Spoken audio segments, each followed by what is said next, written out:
in terms of Sharon Tate, for me, she feels like the kind of light and optimism in terms of if she's a kind of theme around this film. For you, when you were approached and asked to play her, where did you start with her?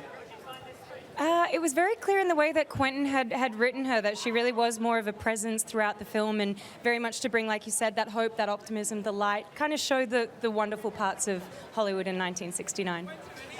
And for you, sir, I think that one thing that people forget about Mr. Tarantino is he's an extraordinary director, but he's also an exceptional writer.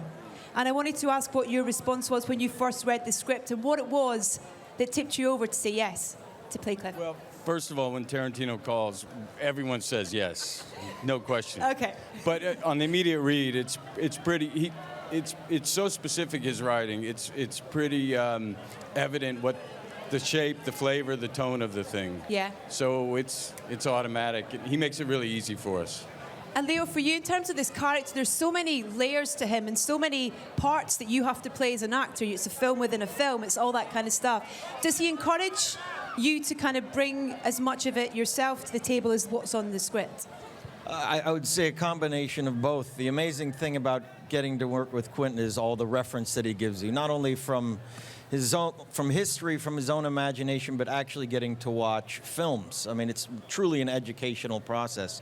He's one of the most unique visionary filmmakers of our time, and his ability to combine, fairy tales with reality is nobody else does it like him. So the whole process of creating these characters and all that reference is what makes the film ultimately an incredibly enjoyable experience.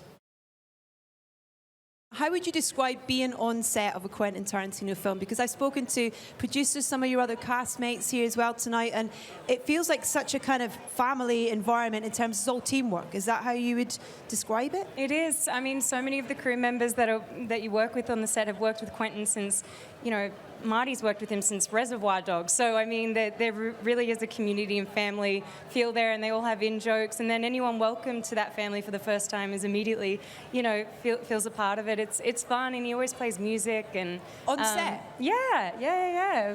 So it was just a lot of fun. Yeah. Does anyone else get to pick the music, or is it just Quentin that gets to choose the music? There's no need to step in. He's pretty good at it. Yeah, he can pick a tune. What was your reaction when you saw the film finished for the first time? Pleased as punch. Tarantino always brings something fresh and something new and very unique.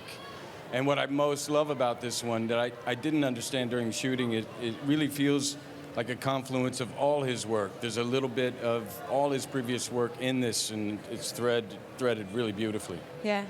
And Leo, in terms of for you for this character, what was the preparation that you did? I believe that you kind of stepped into the world of a particular TV star that Quentin was a big fan of. Yeah, as Brad was saying, it's really an homage or a love story to the industry. And Brad and I in this film play characters that are sort of voyeuristic, where the culture has left us behind, the industry has left us behind, and we're watching the changing of the guard, so to speak. So it was interesting to not only to step into this time period, but to play two guys that are sort of on the outskirts, trying to fight, trying to still survive within the industry that they love. But it really is a love letter to Hollywood and Los Angeles. Ladies and gentlemen, you're watching Hey You Guys! Hey You Guys, huh? Hey You Guys. Is that from the Goonies? It is indeed, yeah. Nice.